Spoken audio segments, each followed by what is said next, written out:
दादी healthy किचनमध्ये मी तुमच्याकरता घेऊन आलेला एक पौष्टिक पदार्थ. लोखंडी पॅन तापायला ठेवलेला आहे. त्याच्यामध्ये 2-3 चमचे तूप टाकून घेऊया. काय ते आपण अगोदर थोडं थोडं करून तळून घेऊया.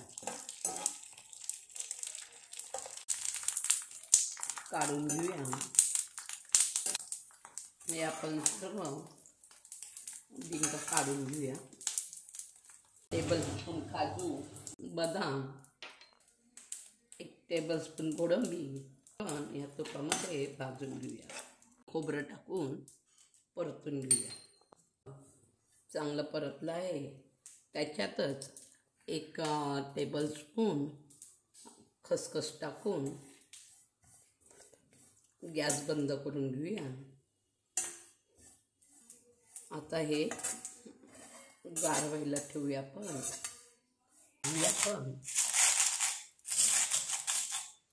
पौष्टिक आणि छान वेगळा पदार्थ आहे.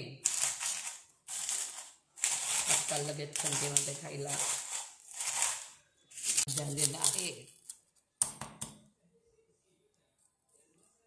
हे आपण परतून घेतलेले मिक्सर ड्रायफ्रूट ह्याच्यात टाकून घेऊ.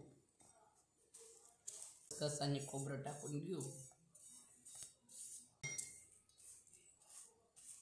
ह्याच्यामध्ये थोडंसं जायफळ किसून टाकायचं आहे.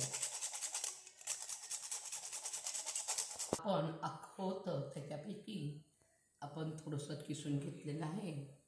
ते आता आपण मिक्स करू. टाकून घेऊ. अर्धी वाटी साखर आहे. ती आपण चाळून घेऊ. कारण गाठ राहायला नको ह्याच्यामध्ये साखरेची. चांगली मिक्स करून घ्यायची आहे. साखर आपल्या आवडीनुसार टाकायची आहे. तुम्हाला जादा लागत असेल तर तुम्ही जादा टाकू शकता.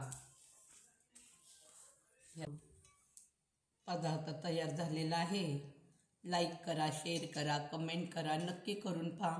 आता थंडीच्या दिवसामध्ये अतिशय उत्तम आणि छान आहे. करून पहा.